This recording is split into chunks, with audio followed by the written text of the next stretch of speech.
My name's Karen Hill. I'm in St. John, New Brunswick. Today is the 17th of February, 1984.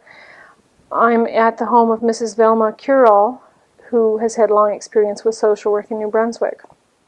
This is the Oral History of Social Work in Canada project, a project of the Canadian Association of Social Workers. Mrs. Kurol, in order to begin, I wonder if you could tell us a little bit about your early life. I was raised and educated in Estonia, Europe. I finished the School of Social Work in 1941. This was a 3-year course. I worked for 3 years in Estonia. Then I worked 1 year in Austria with the refugees, helping them to resettle in different countries. And then I came in 1953 in Canada and has been working here for 30 years. Could we talk for a minute about your social work education? I'd be interested to know what kinds of courses you were taking and that sort of thing. Do you have any recollection of, were you doing a lot of casework courses, or were you policy and research? What kinds of it? It's been a long time since I have submitted all my courses and their length and variations to the Canadian Association of Social Workers. I believe it was 1956. As a result of this, I was accepted by the Canadian Association of Social Workers. It was a 3 years course.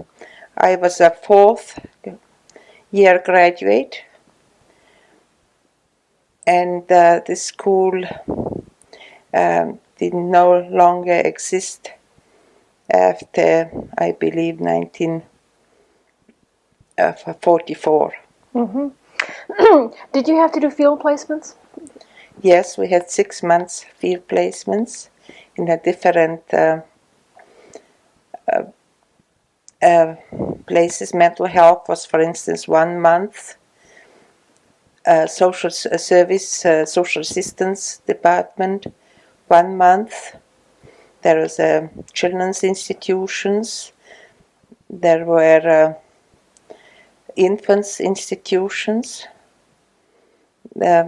Plus some write-ups and about the various daycare centers, transient homes, Salvation Army projects, etc. There was a very well-developed social welfare system in Estonia at that time then. I believe so. We were very fortunate to have this kind of school in Estonia, which was really established by the Women's League. It started, initiative came from the Women's League. Mm-hmm. Professors were all local people, but they had themselves training in other countries. I remember 2 who had training in social work themselves in other countries, one in Switzerland and one in America. I believe it was Chicago. This lady is still living, 85, in Sweden, and I'm corresponding with her at the present time. Mm-hmm. A lady who gave us lectures about early child development. She was educated herself in America. Mm-hmm. 2 or 3 were lawyers, but they had their other courses taken in different countries. One professor was had Sorbonne University education herself, I believe. Mm-hmm. At times it was a little bit like a hodgepodge. Every professor brought their own trend. with them, and sometimes it was a little bit conflicting. American approach was different from the Swiss approach, and the French approach was again different from the Estonian approach. So you must have come out of there with a what we would call today a broad-based education. We were exposed to different ideas. This is always good when you are a member of the small nation. In that sense, it's not good to be a member of a small nation in a political or other sense.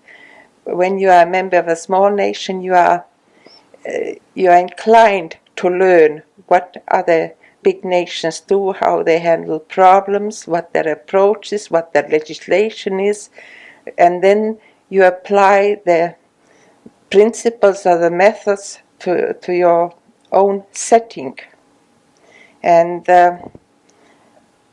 when you are a member of the small nation, you yourself are interested to know what the big leading cultures are all about in this world, what their social structures and cultural structures are, and where you fit in, and what benefits you can get from their literature culture to add to your own. You mentioned that you after you finished your courses at the School of Social Work in, was it 1941 that you said? 41. 1941. You began work immediately after that. Yes. Were you doing social work then? Yes, I did the child and family work at the social service department in Tallinn. I was on the staff and Minister for Social Services, but I was assigned to work at Tallinn. That was a principle that social workers should not be the municipal employees, because they would have a more authority and more neutrality to speak out on the issues and demand services, or have a more neutral standing. So you were not a municipal employee then. Who was it that you worked for? Minister for Social Services. Would that But we are assigned to work with the different municipalities throughout the country. So if I understand that right, then that would be the equivalent of working for a national government, but being assigned Yes. to a province or a city. Yeah. I see. The principle is, if you are an employee of the municipality, then your relationship is more ticklish or dependent on your employer. We are still accountable in our daily decisions and daily work to immediate supervisor, but just to initiate programs and have a more so-called backbone to stand up. I think that's why it was one of the principles that we are all employed by the Minister of Social Services. It could have been at that time also the budgetary, issue. I wouldn't know about that. But we are proud in our, word proud is not correct. We were really happy that it was this way, because especially during the war and our work, there was quickly programs needed, quickly different approaches needed, and we were able to speak more firmly and convincingly that we needed this. A question occurs to me. I'll ask it, and of course, whether or not you answer it is up to you, but your training in the School of Social Work, did that take place when there was not war? Yes, it took place during the peacetime. So your learning situation would have been in that, and you were quickly thrown into a war situation. And you mentioned a change in the way that things had to be done. How does a social worker cope in that situation when you have ingrained principles and things that you've learned, and yet emergencies begin happening? You still have your principles. The principles are to help the people. But you need sometimes different approach altogether and quick approach. Usually through the channels, regular channels, the changes come slow.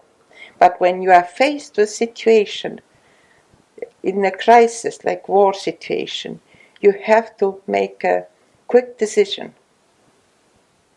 And for instance, what we needed in my particular district, we needed quickly more daycare centers, 24-hour daycare centers, because there was a lot of women who lost their husbands through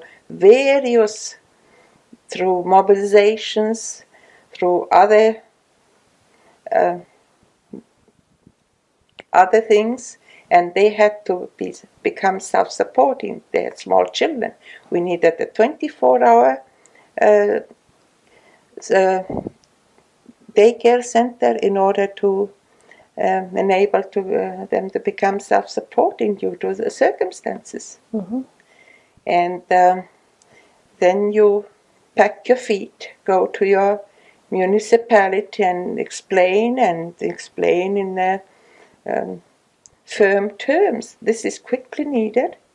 Then you have to go to another authority and to get the house or the property where you establish your daycare center, and then you get prepare the budget and have to get quickly the staff and then establish the facility for the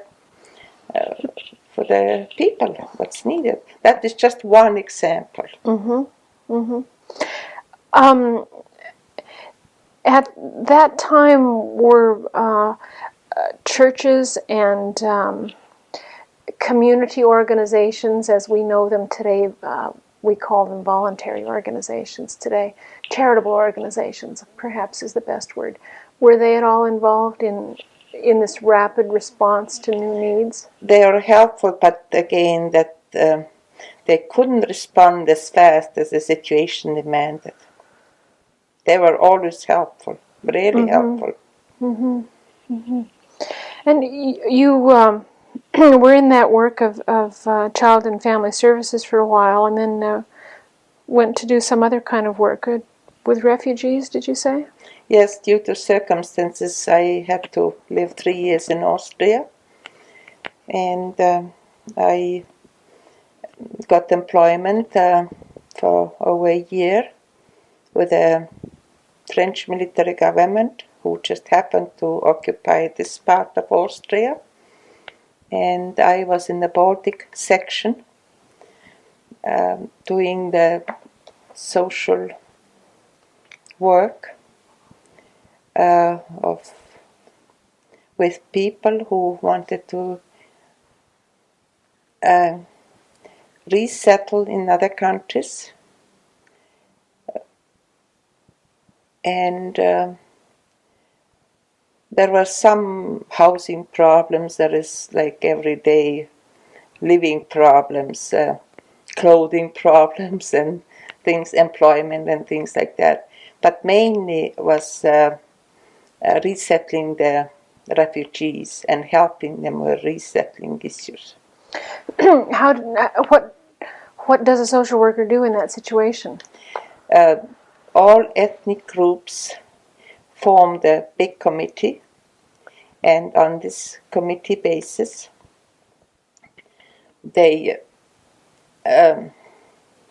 try to get the other countries interested. Briefs were sent and look out, where the people can go. Information was obtained. For instance, how many people, what kind of immigrants England needs at this part. What is the possibilities of Argentina or Brasilia or France or somewhere else.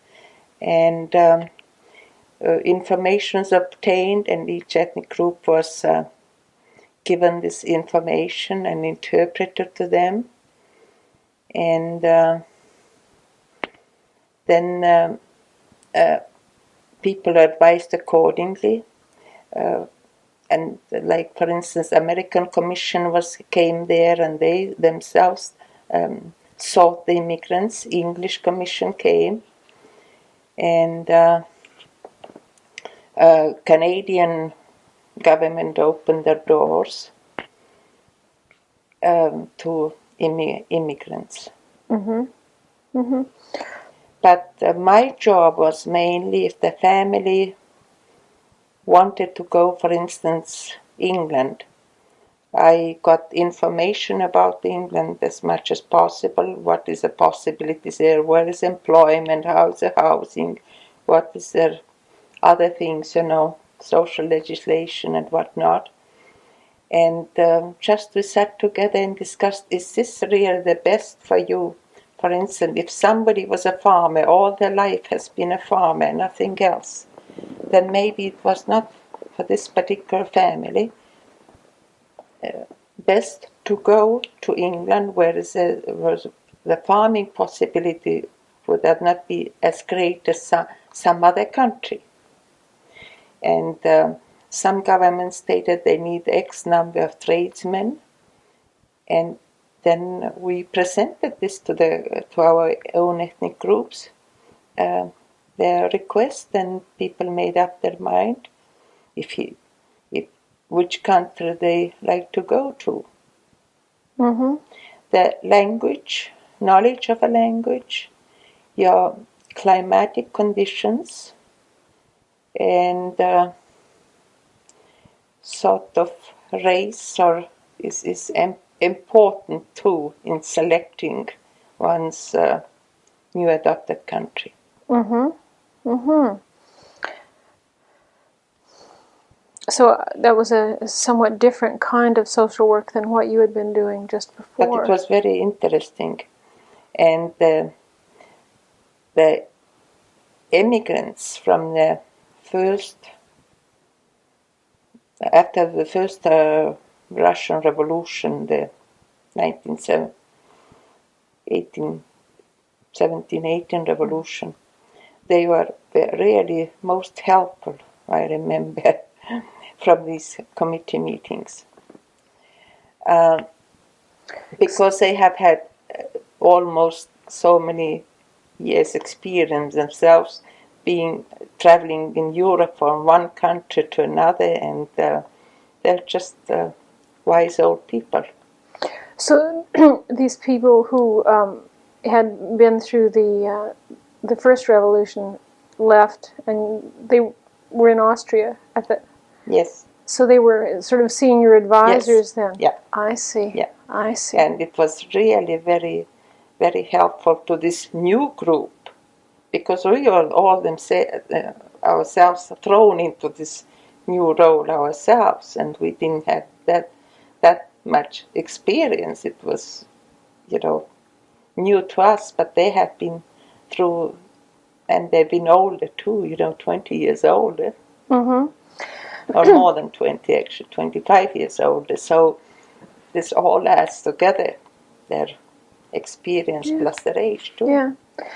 Were there any international groups that are involved in this resettlement? I don't know how active the Red Cross was at that time, or the United Nations Refugee Relief Agency, I believe it was called. Did you have that kind of contact? I didn't, but they were probably very active when there was camps. I dealt with people who did not live in the camps, who were independently living. Mm-hmm. But I surmise that these groups were helping very much people, with all kinds of problems who were living in the camps. Mm-hmm. Because the camps were supported, the UNNRA, UNRWA camps. Mm-hmm. I imagine they were supported by American funds at that time. Mm-hmm. And these different groups were probably very active there, so I heard from somebody else, but I was not involved myself. Did you have much contact with other social workers during that time you were doing the refugee work? I don't think there is anybody in this group who was professional social worker. Mm-hmm. But there are from other ethnic groups were people who are really concerned about the people. Mm-hmm. Otherwise, they wouldn't be members of the group. So there was a combination then of goodwill and your professional training. Yeah, but there are other people were professions, but not professions in social work. There were professional engineer. One was, another one was sort of military man. Third one was something else. They're all professional people in a sense, but not in the sense of social work. I see. What happened when that job was over? When this job is over, I migrated myself to England. Oh. Mm-hmm. Mm-hmm. So I needed a place for myself to move. Yes. After moving everybody else, or helping to move. Yes. Yes. And I got myself a position in a mental hospital as a student nurse. Worked from 8 a.m. to 8 p.m. 6 days a day, 6 days a week. Oh my. And that was very interesting because I saw the human nature from a different point of view altogether. Mm-hmm. Was this at a time where there were still military casualties coming in, or were you dealing with veterans? No, it was just a regular mental hospital in the southern part of England. Mm-hmm. Very large hospital, really. Mm-hmm. But nearby was a hospital mainly for plastic surgery where all the military casualties have come, or war casualties came in with, and who needed really a top-notch plastic surgery, and they received that in that hospital. Mm-hmm. Did you have contact with that hospital then through your... Not formally, but informally I knew a couple of physiotherapists, and I visited on my off-duty days some people, and I'm still corresponding with English teacher who lost her leg and needed plastic surgery, and we formed a relationship that has lasted now 30 years. It's marvelous. I was visiting her as a cheering her up again, my little social work role when somebody's sick. And she cheered me up too because she had excellent sense of humor. That was at that time when you were a student nurse? Yes, and I was depressed too at times myself. Yes. Being in another country must have been trying. There was 25 different nationalities working in this hospital. Oh, that's amazing. Yeah, that was interesting too in that sense. You meet a lot of young girls. They were about my age or a little bit younger or older. And that was just a very interesting experience. Mm-hmm. Was there a social work department at that hospital? Yes, it was. But they didn't accept my qualifications. I was not English educated. And there is, in England, is the citizenship law too. You have to be citizen before you can start to practice your social work. Mm-hmm. And I just at that time I wasn't so much interested in my professional career. I just wanted to see England, be in England, and I to start my family and things like that for my personal use. Mm-hmm. You had gotten married in that time? Yes. Mm-hmm. How long did you stay as a student nurse? 2 years. And then did you begin working as a nurse after that? I left the services and started a great family. Oh, so you were out Yeah. of the workforce for a while. During that time that you were out of the workforce, did you have contact with the social work profession at all? No, I didn't. I understood at that time the professional social workers in England were mainly working in clinics, psychiatric clinics and medical, and there are not that many in general child and family social services. Mm-hmm. Their system is a little bit different too. I saw myself one child protection case handled in the neighborhood where I lived. There was one situation. But it was different from from our model. It's different. When did you return to the social work workforce? When I came to St. John, that was 1953. And how did you get your first social work job, and what was it?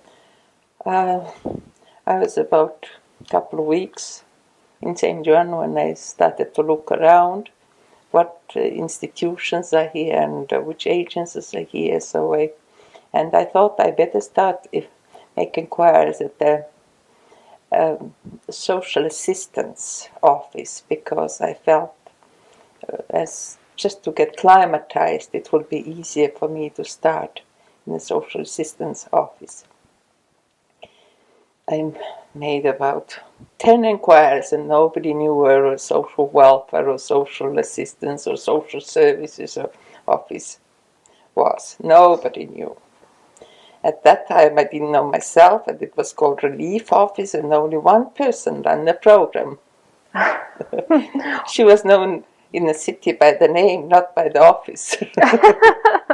Who was that? That was Mrs. Trips, and she was a relief officer in the municipality. But I went to the unemployment office, and Miss Foster, who was the head of the women's section, she just took interest in me and started to find, where she could locate me for employment. She made one call, and there was apparently opening, and suddenly she asked my religion. So I mentioned my religion, but I was of the wrong religion for this office.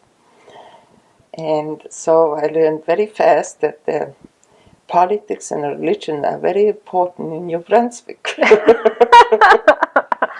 And was that employment for a social agency where religion Apparently was? so. Apparently so.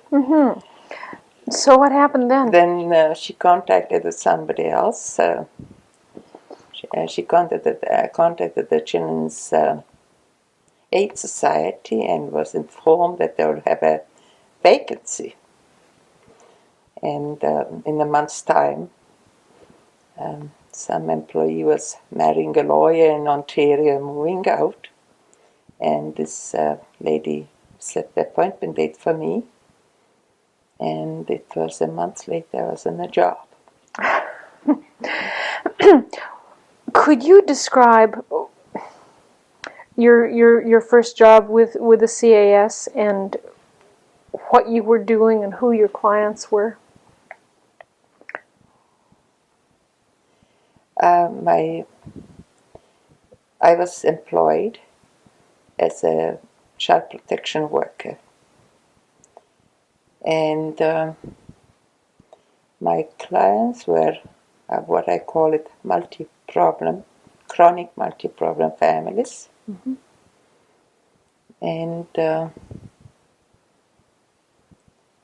I dealt also with other short-term problems, mainly investigations for divorce courts. The request came from Ontario when the people were getting divorced and the custody of the children was questioned and evaluated. This party who was living here in St. John, another party might live probably in Ontario. family allowance investigations, and but main bulk caseload was a chronic multi-problem.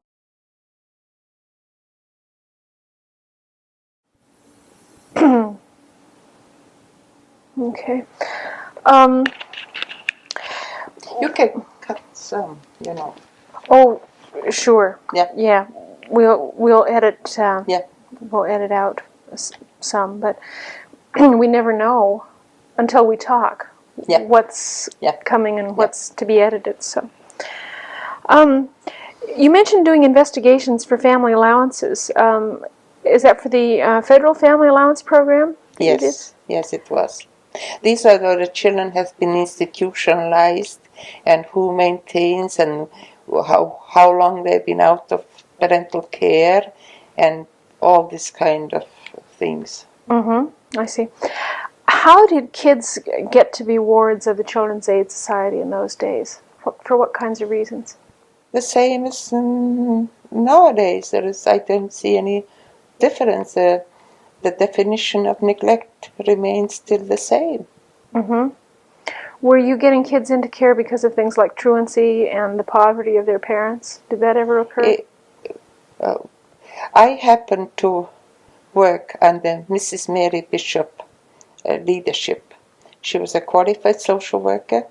She was experienced, and I was really fortunate to have such a good directress.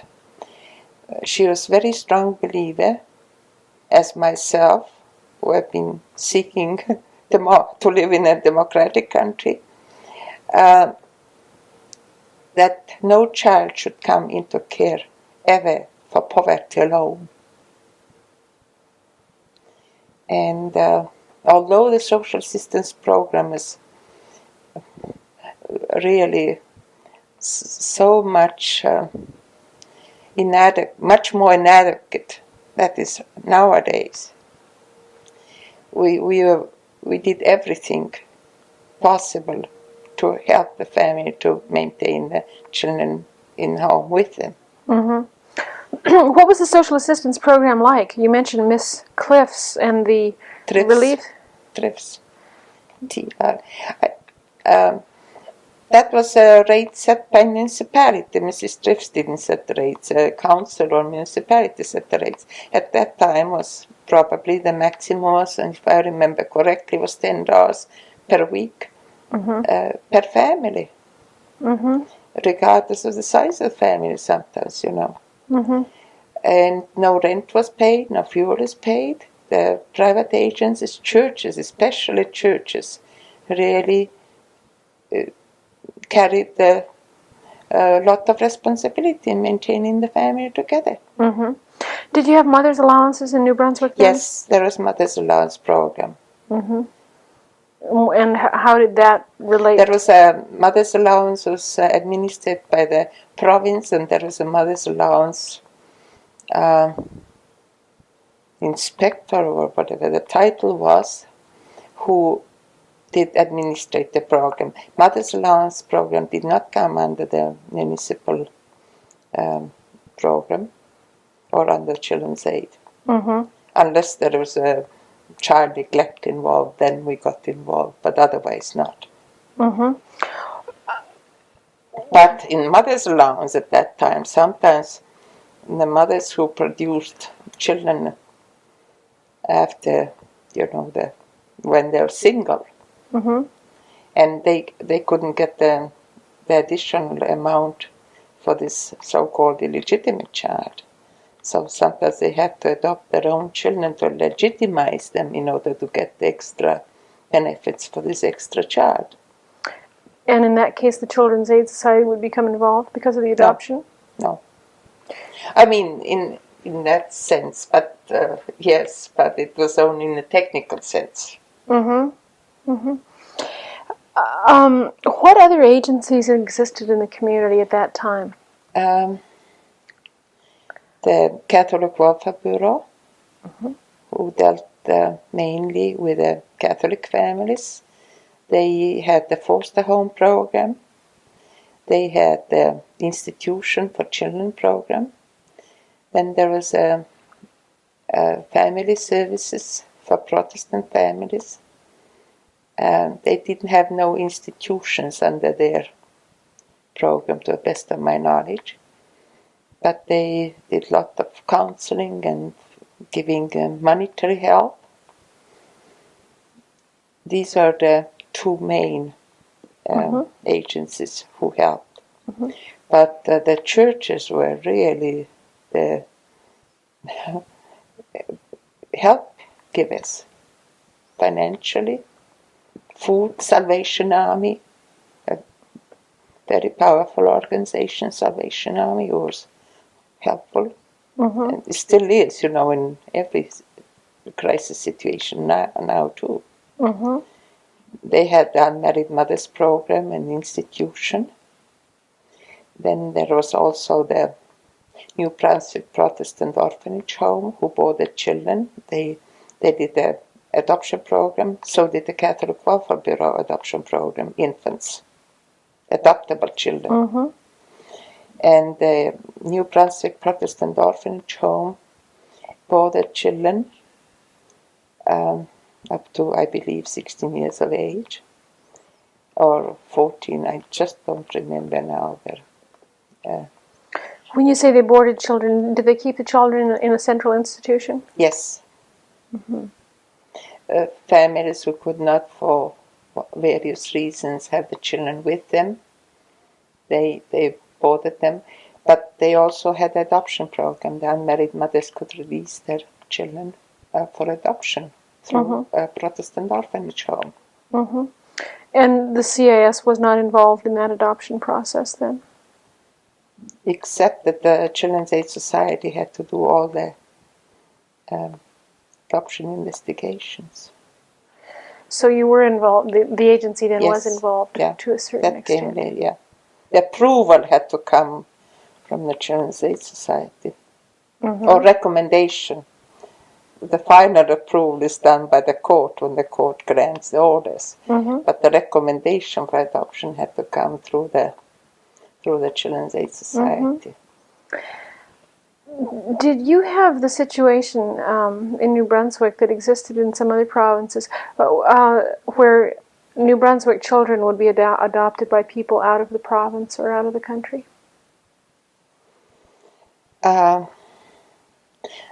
I was not involved with the adoption program, but I have a feeling that it was probably taking place in some cases when the children relatives came from other provinces for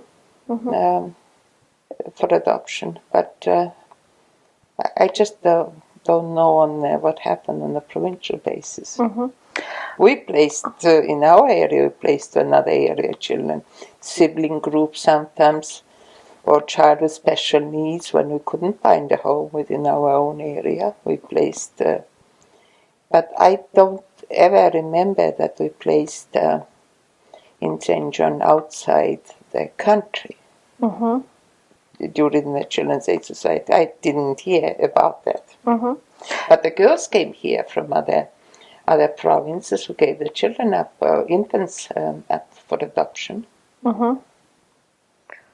The women would come here to a larger center? From other provinces because to keep the matter confidential. Yes. Did you have private maternity homes here during that time that you're aware of? Salvation Army had a maternity home.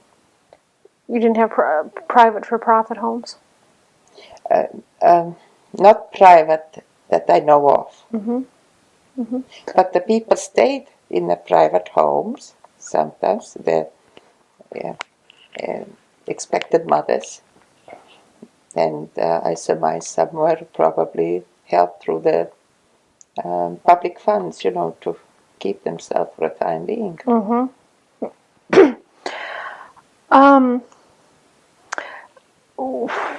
What other social workers were in town at the time that you came here in 1953? Oh, there's quite a group of social workers here. And we met provincially. You mean professional social workers? We met provincially about 6 times a year, and these are very memorable meetings, very pleasant meetings for me. Mm-hmm.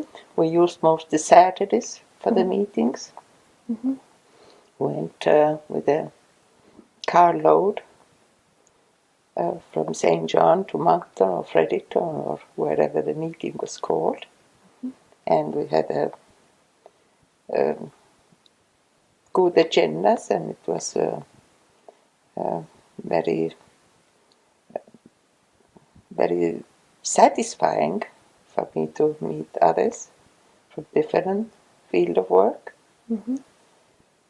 Mental health, or a lot of workers are in mental health, and we got always up-to-date reports what happens on a national level, because we had a very good representation there, and the person was so enthusiastic and brought all the reports back, so we were always tuned in what happens in the rest of Canada. Mm-hmm. Mm-hmm. What kinds of things was the association involved in at that time? Do you have a recollection? It's been so long time. Very our professional standards, our own status, and whatever national issues were, we were always asked to make some comments. Mm-hmm. And then there are issues also when the province took over all social work. Children's Aid Society work took over in the 1st of January 1967. Before that, we had the discussions, about that, if we become more provincial employees, and the salary issues and all this kind of who's going to represent us, and things like that. Mm-hmm. I want to ask you more about that in a few minutes with some more questions about the provincial and national association. I wanted to ask you a couple more questions about your caseload and some of the issues that were important at the time. You mentioned earlier that the issue of religion was an important one in St. John. Was the division of population between French language and English important? Not at that time, but religion was important because clients were helped through various churches and various organizations according to their religion. If the Catholic child needed a foster home for temporary boarding, Children's Aid Society did not provide at that time the boarding facility for social reasons. It had to be neglect before you take the child and board them. Mm-hmm. But for temporary boarding, if temporary boarding facility was needed, then either the Catholic Welfare Bureau was asked to meet this need, or the Protestant orphanage home. These were two. That's why the religion was important. Mm-hmm. And was the language issue important? At that time, I didn't run into any situation that I couldn't communicate. Mm-hmm. Mm-hmm. And I don't speak French. What about the St. John? I know is a large city as far as large geographic area. Were there special problems relating to people who lived in the more rural areas of St. John? Among my clients as a protection worker, I found that the housing was really much poorer in outside lying areas than in the city.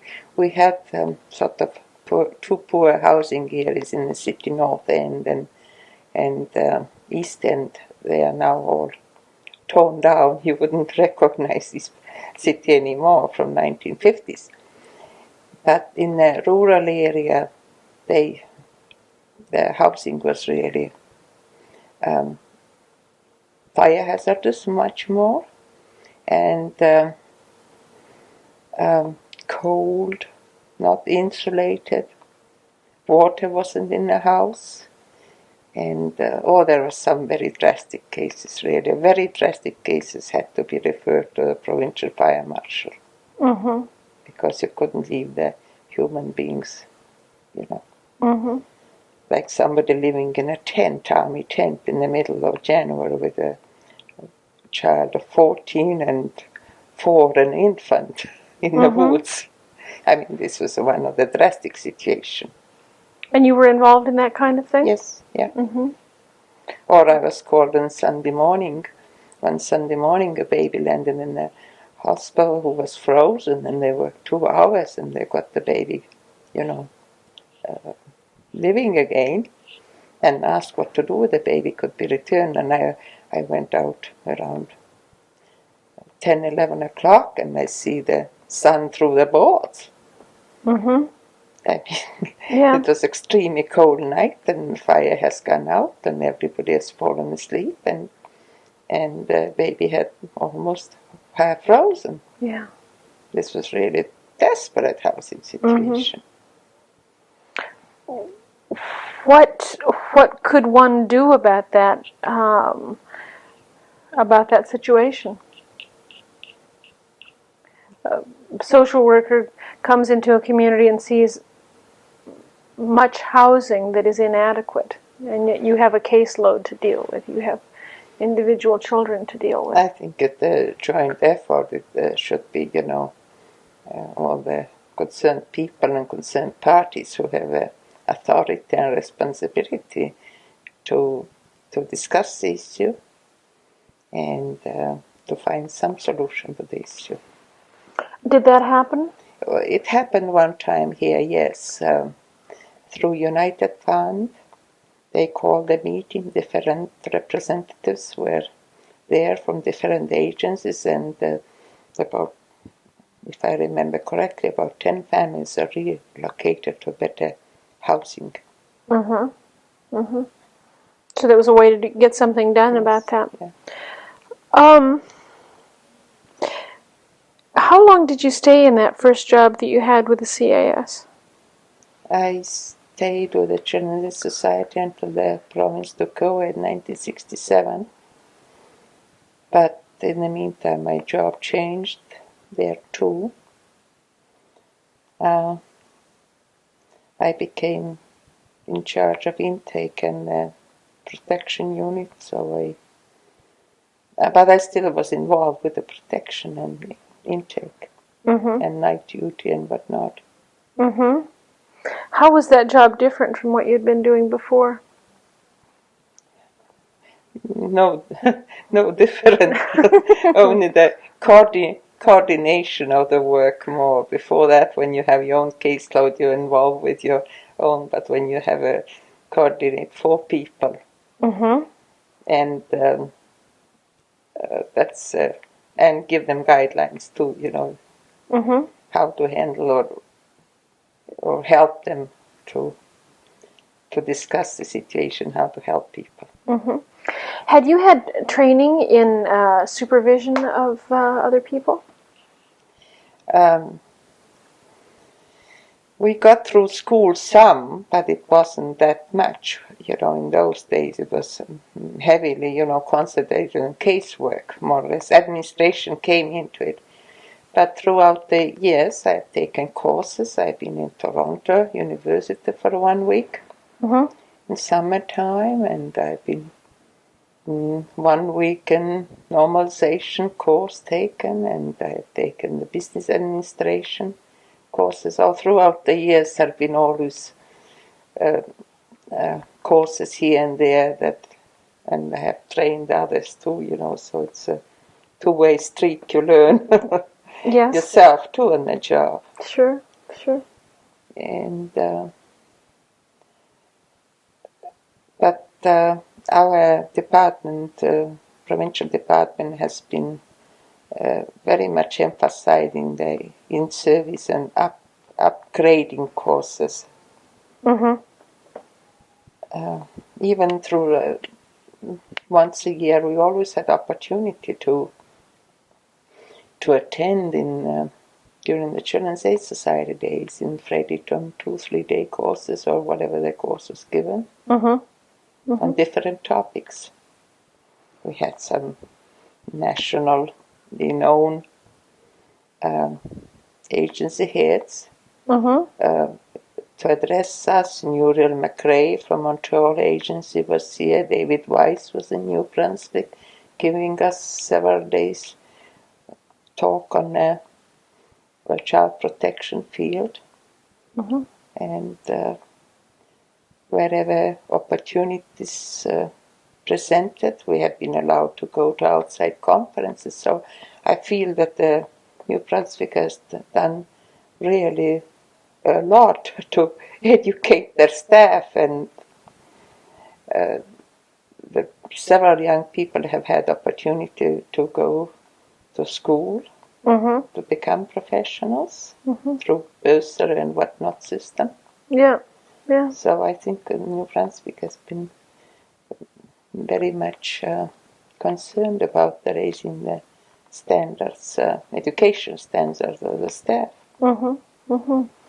You mentioned that the provincial government took over social services and children's aid societies in the mid-60s. What happened to lead up to that?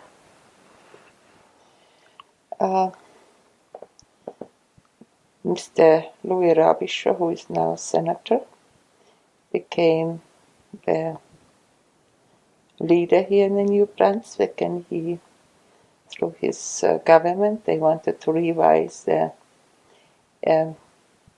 different areas, education and health, and to reorganize it. So they assumed the provincial responsibility for this area of work. Justice, health, education, welfare. I think there were 4 areas. That's a program of equal opportunity, I believe, was called at that time. Leading up to that, New Brunswick had been the subject of some studies from people from Canadian Welfare Council and other places. And I guess the child welfare system had been pretty strongly criticized. Were you aware of that criticism? When, at that time? Well, from, I understand, the mid-20s until the late 40s.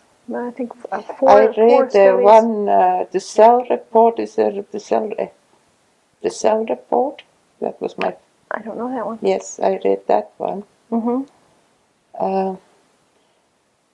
I can't just recall now which. I have read a couple of studies. No, I forgot now the name. George, somebody made a study. I read that one, and I think it's good to have the studies done, and then you take a look at yourself and to make the necessary changes.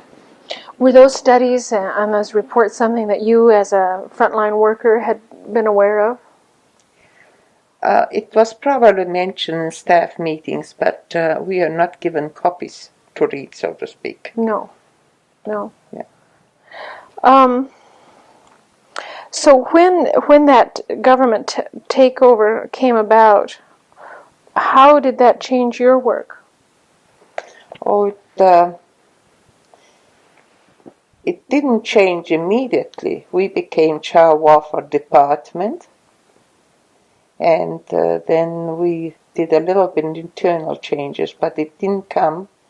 But then a few years later it came about when they made a region. They divided province into the regions, and then each province got the regional director appointed, and then the regional director started to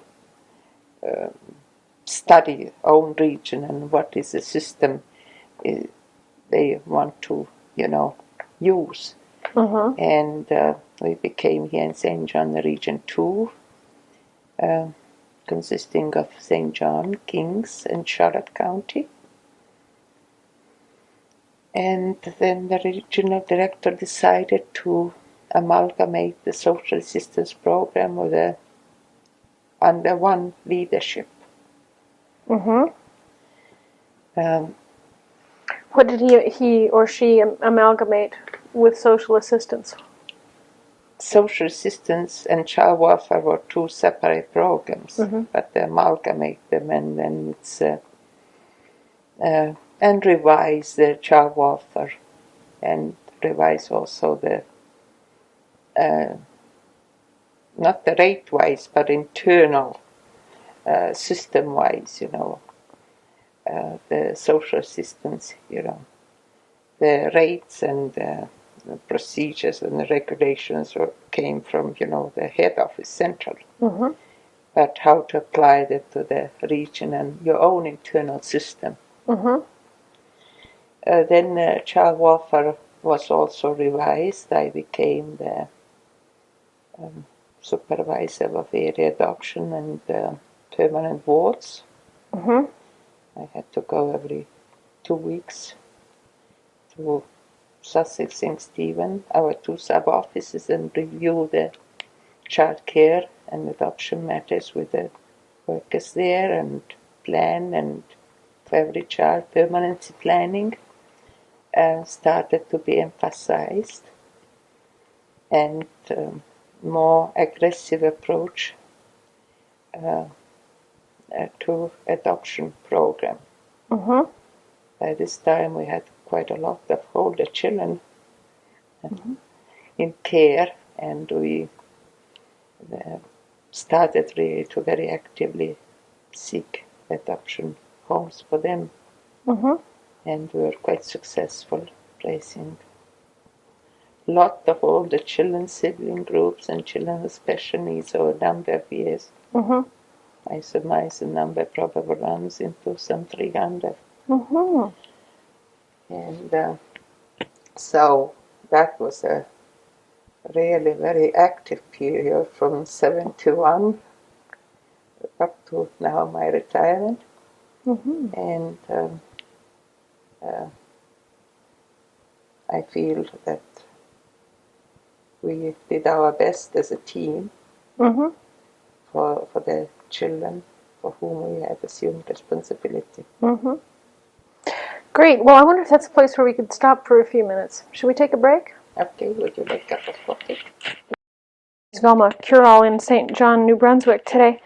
Mrs. Kurol, in 1971, you took on new responsibilities regarding adoptions and the long-term care of children.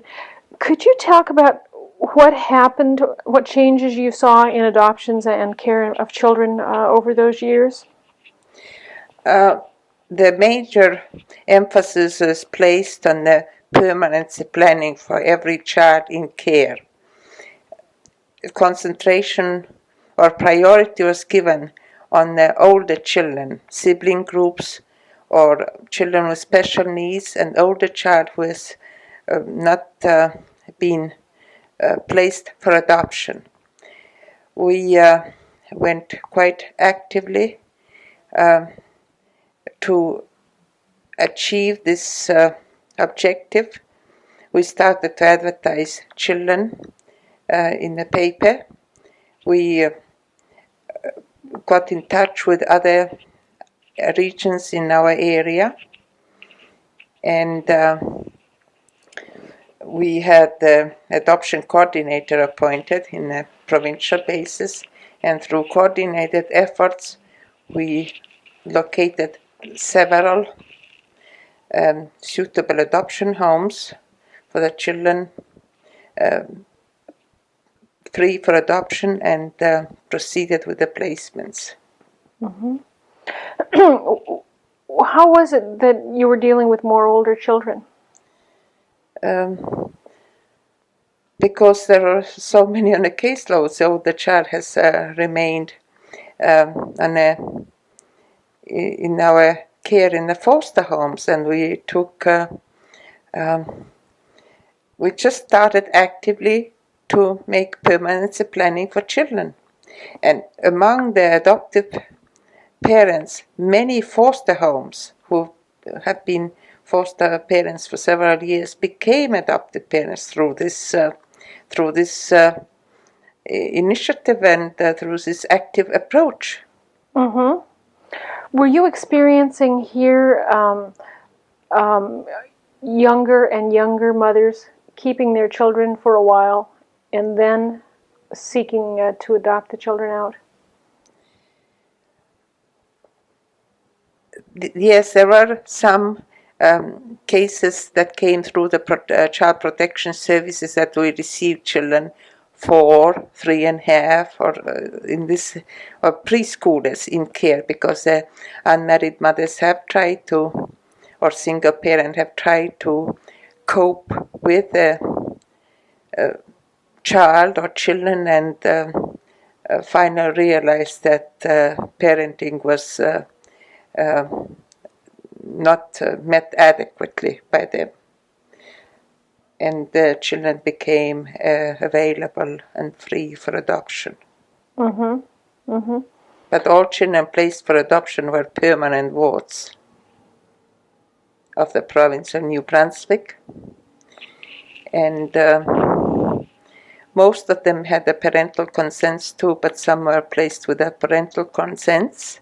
And later on, from 1974 on, a new legislation came in that if the parents have not signed a parental consent for adoption, then we had another court to go to, next instance, and request that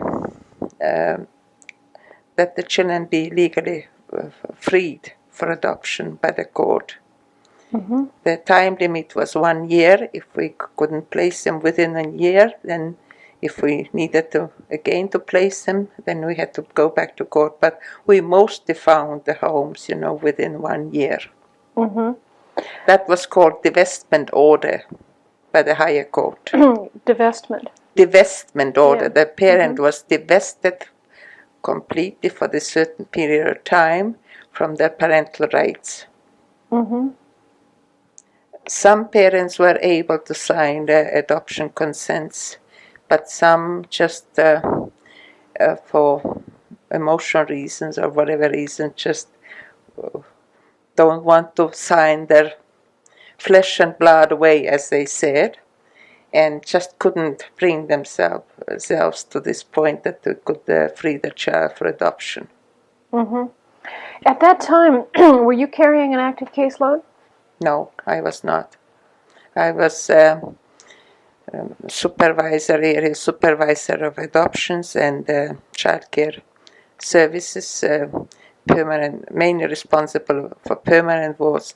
The temporary wards are dealt by the geographic social worker who did generic work based on the geographic area where they worked. When had that move toward generic social work in the districts come about? It came about 1971 when we had the region was formed, and the director revised the internal systems and implemented this program. As a person who was supervising other workers, and I'm not speaking of individual personalities here, did you find at that time that social workers were prepared adequately to do generic social work? I can't answer this generic, but I can answer it from my own unit. We had only very few qualified social workers. The majority of workers are young workers with Bachelor of Arts degree mainly, and they had to be trained or helped to do the work. How did you work with people who had no background in social work? What kinds of things would you think were most important to get across to them? First, there were some, provincial government policies and guidelines and standards and all this, and legislation. You prepare the worker to read these and then discuss and all this, and then day-to-day basis too. And the supervision sessions, supervisory sessions are usually used too, part of the supervisory session, just for education purposes too. Mm-hmm. Did you make an effort to discuss social work principles and ethics with those people who were in training? Principles are almost outlined in our provincial guidelines and policies too. Professional ethics, international professional ethics, I have always framed on my wall for my own use too, just to keep me reminding, and sometimes in group discussions, we did discuss, principles in group sessions. We had once a week group meeting. Adoption meeting was once a week, and so was childcare people met too once a week as a group, and whatever questions and issues is raised were discussed. And the department gave generally a lot of in-service training internally. And the principles came out there too. I conducted with somebody else in-service training on 4 protection topics and 1 foster home evaluation and adoption evaluation. The principles always come out there and the basic issues come out. In your mind, what does the professionally trained social worker bring to child welfare that a good intentioned but not professionally trained worker might have? First, I still feel that the ethics are one important, but the diagnostic skills, in-depth approach, and just to try to understand this human being, the person, as a total person in a total environment, not as a person with one problem, let's say, but what contributes to this particular situation and problem. That brings me to the issue of professionalization and unionization in social services. I don't know what was happening in New Brunswick during that period of time, say 1953 to 1980. Are social workers members of unions here? Yes. How did that process develop, and how were you involved in it? It's an organization that protects the workers' interest and the bargaining agent and whatever other roles they have. And the workers select their own union, I believe, which one they want to belong. And you just belong to this union. Your classification indicates that you have to belong, or your job description that you belong to this union. And I have not been too active in the union matters because I was always so busy with my work, and other things. But it can be also a complicated issue too for professional social worker regarding the ethics issue. who gives you guidelines? Your employer is you, where you have your loyalties, from whom you take the orders. And if you have a problem, some ethic problem, who tells you what's right to do and what not right to do?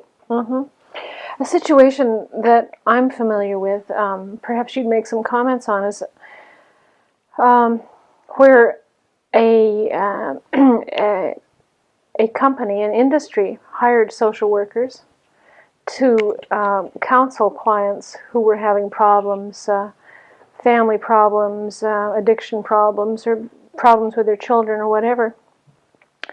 And the union told its employees not to talk to those social workers because the professionally trained social workers would tell the employers, and the employers would use that information against the employee, the union member. Can you see, what do you think about that kind of situation? And if you were a social worker, and if you were that social worker, what would you do? I think every counseling session is confidential to start out. This is, but if there's some information has to be shared with the employer, then the employee should know about it and give his or her permission to share it with the. I can see the problem can be solved this way, but if the employee doesn't want counseling sessions, then the employee should not be forced either, But the employer should be able to make a decision then, whether the employee is satisfactory or not satisfactory with the problem. But I don't think it's not so cut and dry, issue either. There should be, every counseling session, whatever information you share with two people is confidential unless you're subpoenaed to court and have to tell something, But it's between counseling sessions are confidential. So that's a principle which, as a social worker, you hold to be... Same as with the social histories, what I write to the court. I have written them many. When you present your case to court, you share this information with the client. You have to give this to read to the client before.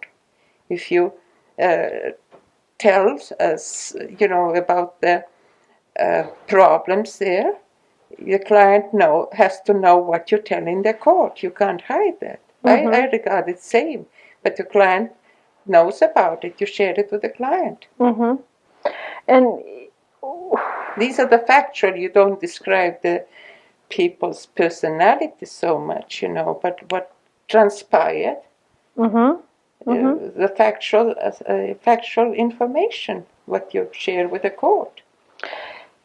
In the first situation that I mentioned, if you were the social worker and the employer required that you disclose that information, what kind of a situation would you find yourself in?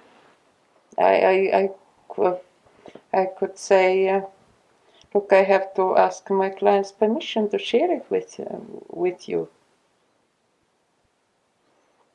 Yeah, that's Information Act 2 now, isn't it? You have to apply. You can't disclose anything without the person's permission from the file. You would have a file on this client, and the client would have access to the file. You know what you write about the client. Under the Federal Freedom of Information? I think so. Yeah, I don't know about that. I'm quite sure. Yeah. And you can't give out with the client's permission anything from the file, even the address to a certain party. I'm thinking about which is not in the client's best interest. If you feel it's in the client's very best interest, then you probably can disclose the address. But you feel it's not the client's best interest. I'm thinking about the interplay between the employer, the social worker, the union, and the client. It seems that the social worker is in the middle there. Yeah. But it shouldn't be this way. I mean, the four parties better get together and discuss it, to have it. But I can't see why the employer wants so much personal information like from counseling sessions, because employer has to evaluate the employee from the productivity point of view or whatever the requirements are, or the output point of view. And if there is something lacking, then the employer could discuss with the employee directly without going through the social worker, learn directly from the employee if the employee wants to, disclose herself. Social work is still a counselor role in these situations, I believe, to help the client to overcome the problems that hinder the satisfactory employment or employability. If I can be more personal then for a moment, if one is an employee of a provincial, of a government, in whose interest do you work? You're paid by the provincial government to do such a job, and you have a number of people to whom you provide various kinds of services. And yet your livelihood is dependent on, of course, your employer.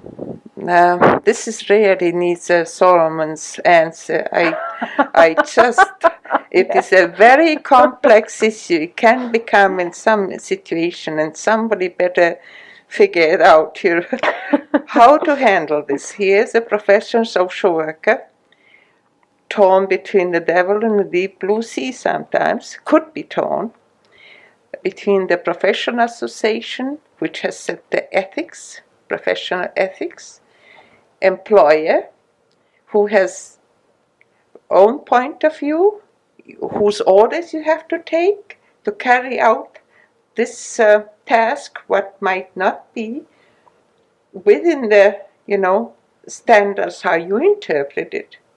And there is a union too, who is also involved in the issue if you have a appeal or something you need to have their advice or the backing. That's really a very complex issue, and the sooner it's resolved, the better for everybody.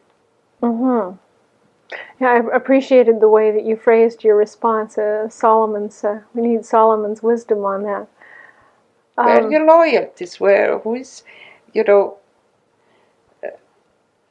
standards, ethics, orders. Who pays your money? Your employer, your livelihood is dependent on the employer. I wonder if I might ask you a related question about the role of the social worker in improving or changing social conditions. If a social worker sees a situation in their own workplace or in the community that she feels strongly needs to be improved, what kind of social change responsibility do you think social workers should take? I feel that it's still social workers' responsibility to bring it to somebody's attention, whatever your system allows, which bureaucracy ladder you have to go through. But this is still the social worker's responsibility, because somebody has to be the advocate of a client. And sometimes social work is maybe the closest to the scene or most neutral observer in a situation, and is maybe the most reliable information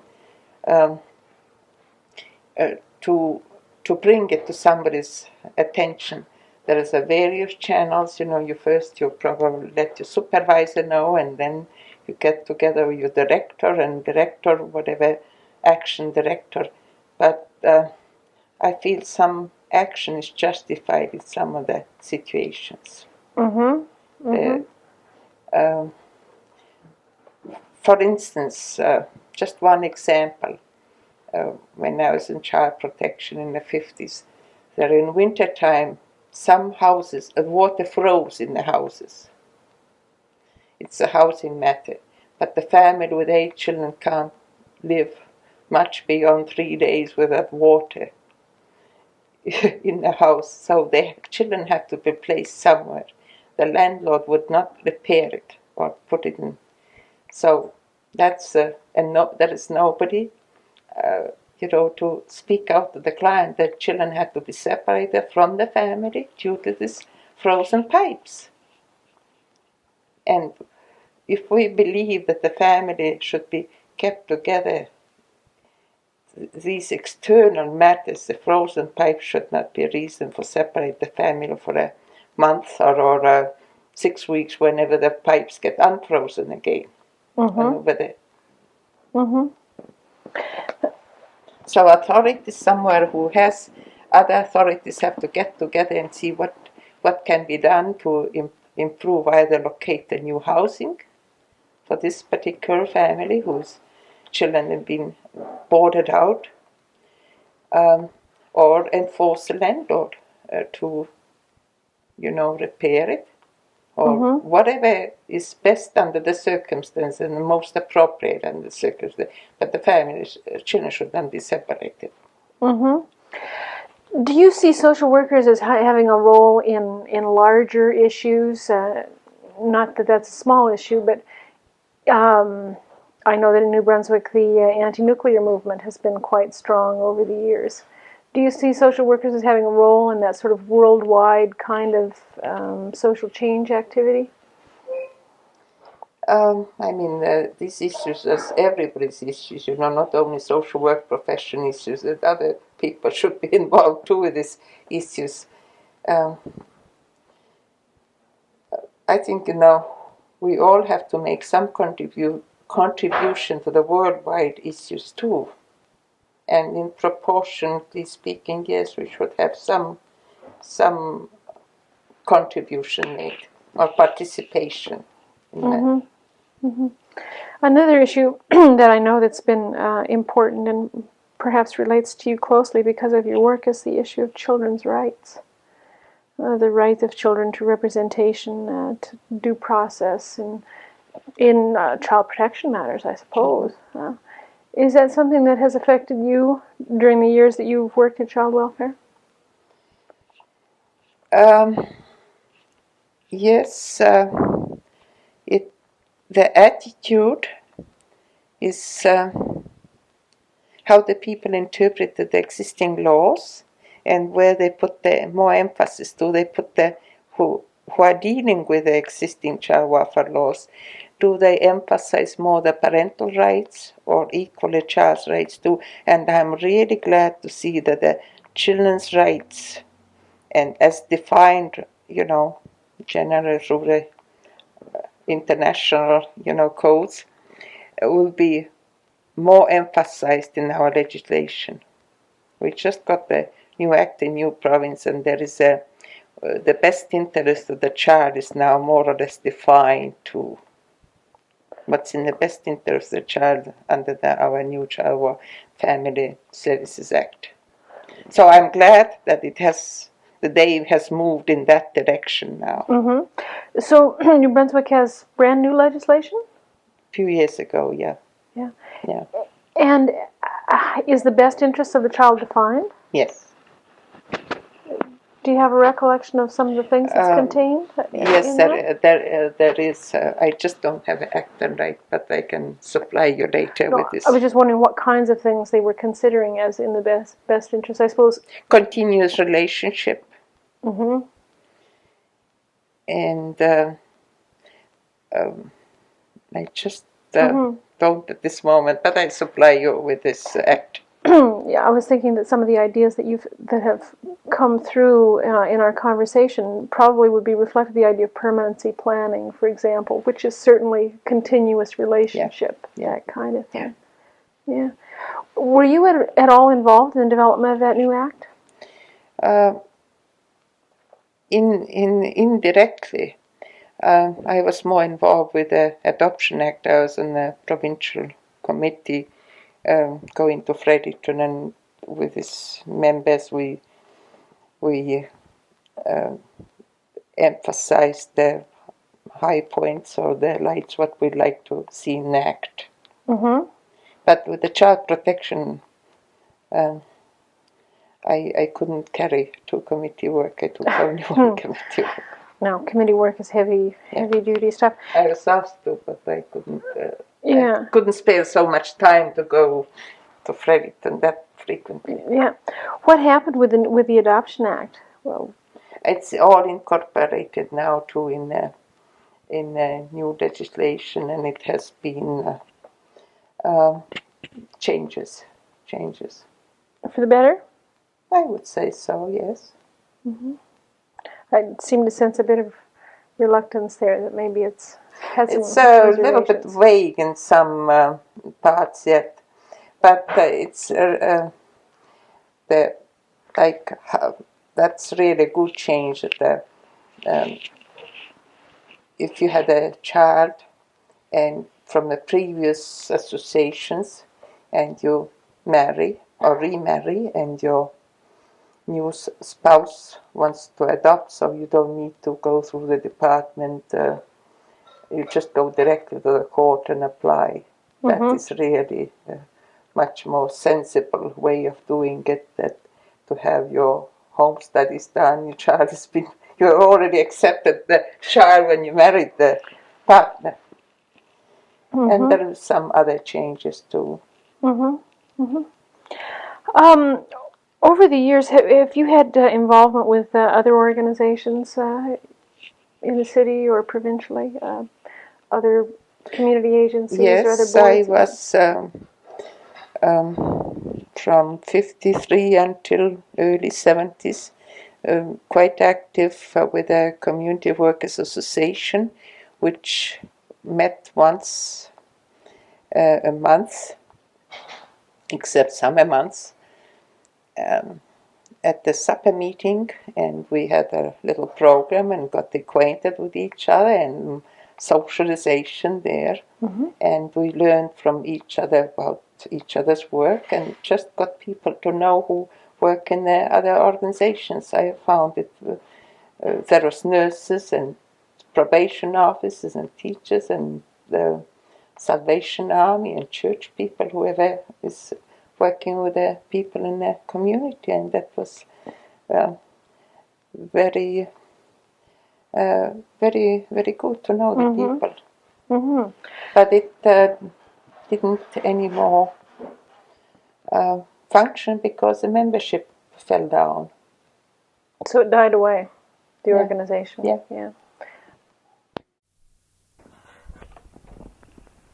And I've also been involved with the Civil Liberties Association, but this organization is rather new and small here in St. John. What issue did they organize around? Or wherever the issues are around civil liberty matters. Have there been matters of controversy here that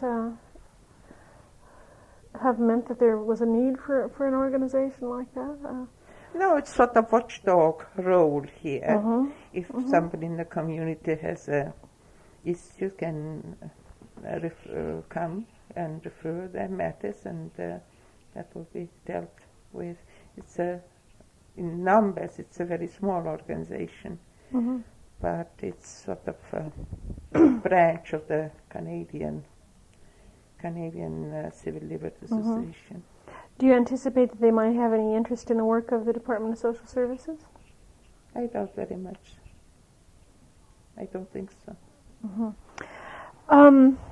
And you had mentioned earlier that when you first came to St. John, you were you quite enjoyed your involvement with the Association of Social Workers.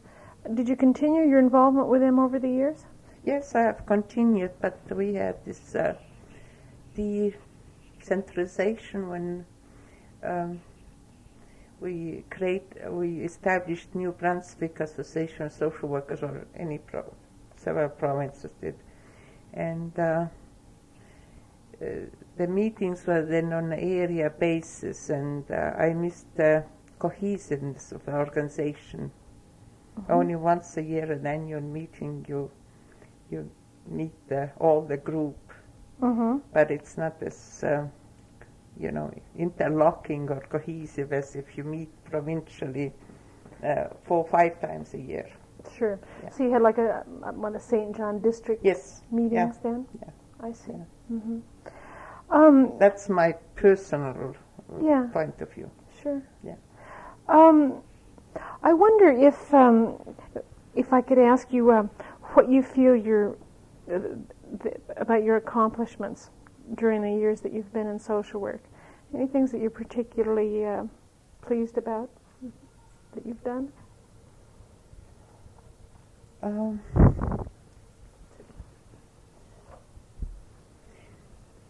When I was in school, in social work, we sort of talked about it, which area of specialization each one would like to go.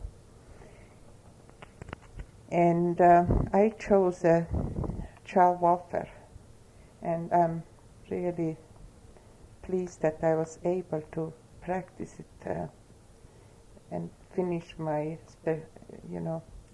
develop speciality in child welfare. My job satisfaction came from protection work dealing with clients, and even the clients that you had to take the children away from are still some patting me on the shoulder, and I want to walk in the middle of town and remember my name so clearly as a bell.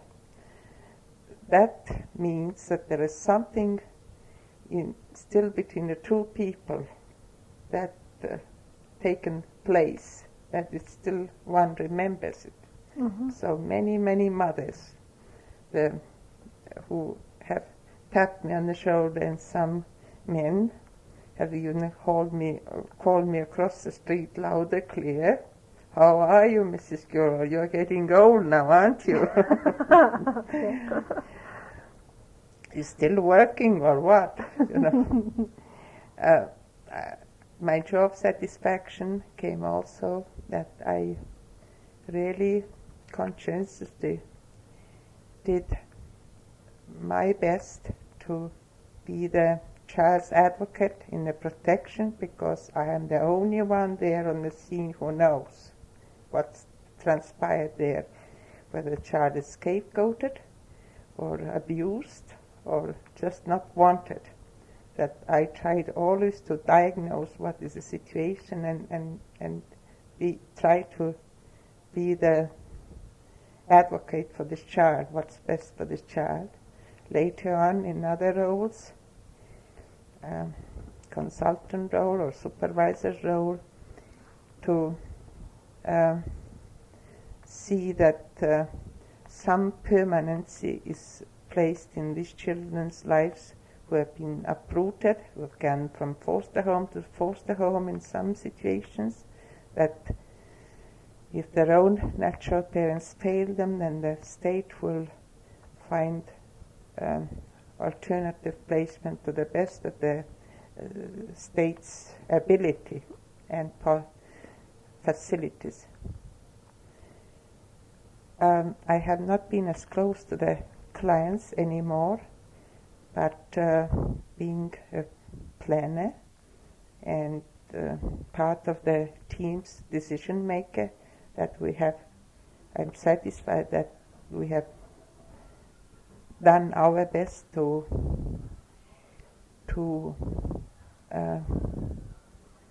find parents and homes for the children who have been entrusted to our care.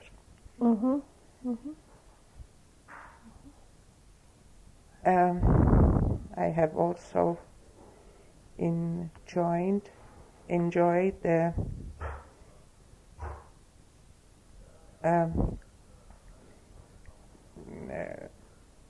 very deep commitment by other colleagues who are really being child welfare oriented, and these are the very satisfying memories and experience that there is people our staff who is concerned about the work. Mm-hmm. Mm-hmm. That's about all. Mm-hmm. I wonder if, again, taking a long-term perspective, what do you see as the most significant changes that have happened over the period of time that you were in social work?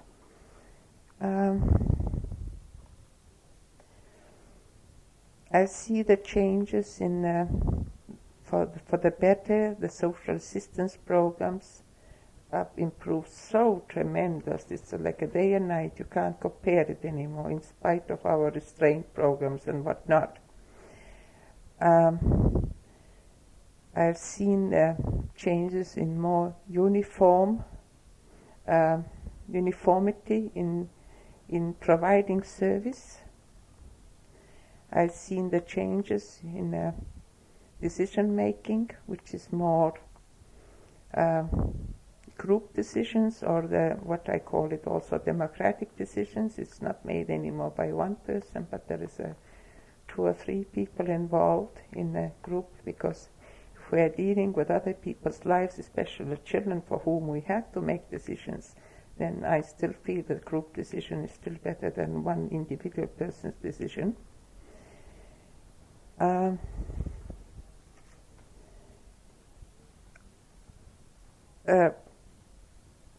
I still, in proportion, I think the professional staff has increased, which is also as to the quality of service. And the people who are dealing with people have to have all their abilities and capabilities and knowledge in order to give the proper service to the people. Mm-hmm.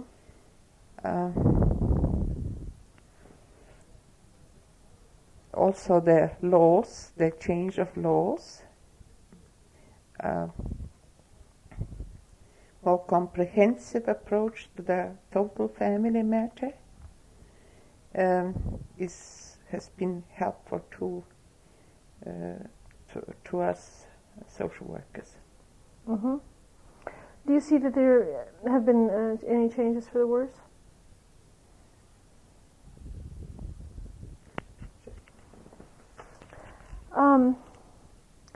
Perhaps I could phrase the question a different way and see what your comments would be on this. Some years ago, the provincial government took over children's aid societies and private agency involvement in child welfare. If they asked your opinion on that today, what would you say is the role, should be the role of private agencies in child welfare? I still feel that the child welfare is a state responsibility. There will be more uniformity, more money is available to meet the needs of the children and families. Money is also needed for very much preventative work. Money alone doesn't solve the problem, but it is a helpful tool.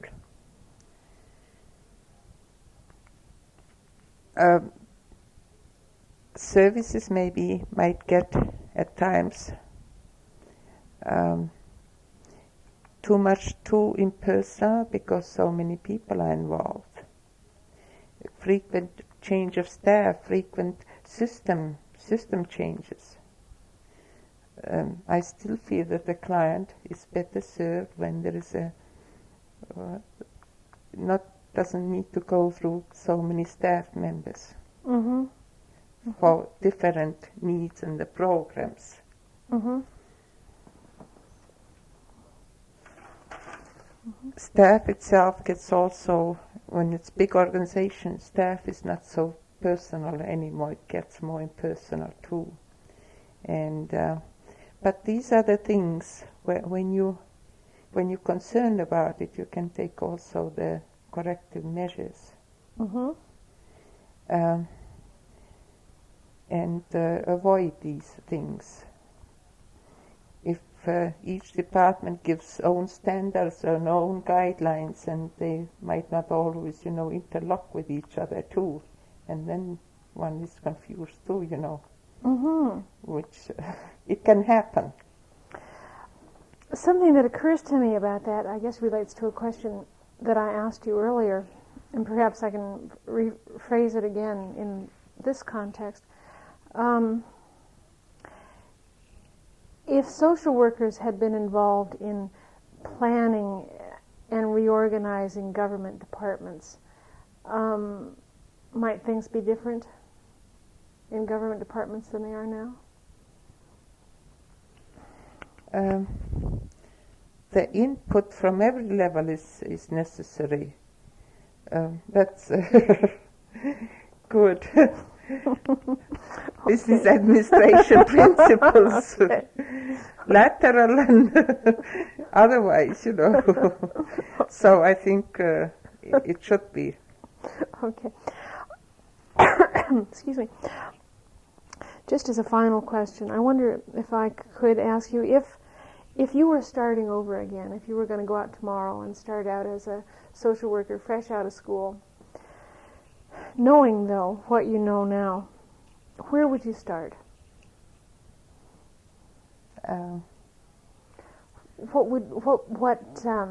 What is the job that needs to be done that you think social workers can do?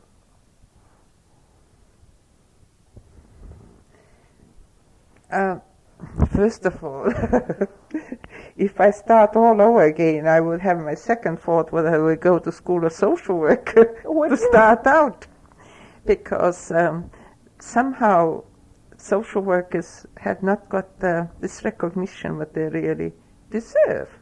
Mm-hmm. I think the job accountability responsibilities is really very heavy, but somehow they haven't got the recognition through whatever scale you get recognition.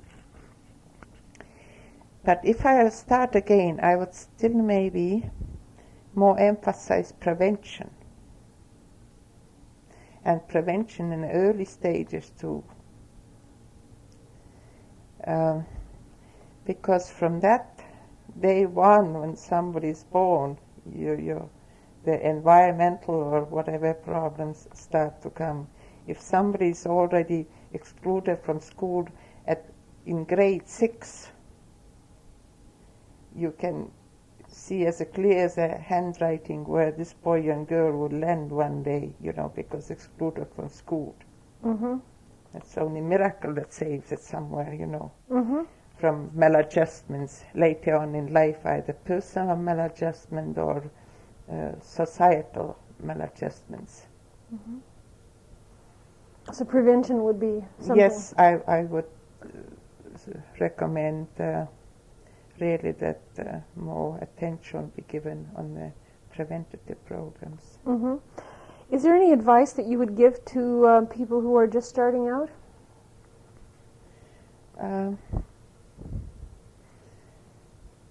Whatever you do in this life, if you do something, do it well. Don't do it half-hearted. Don't do it at all if you don't do it well. That's what my mother told me. Leave it undone or completely. If you become social worker, then you have to be, interested and have some dedication or commitment in spite of all kinds of disappointments and dissatisfactions. But if you need a good mental health too, mm-hmm.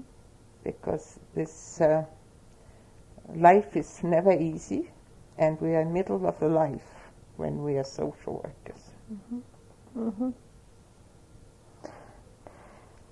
I wonder if, in closing, if there's anything that you'd like to add, anything you wish you would have said and didn't have a chance to say, or anything I should have asked you and didn't? No, I don't think so. Okay. Only thing I would add is that regardless where you practice social work, people are still in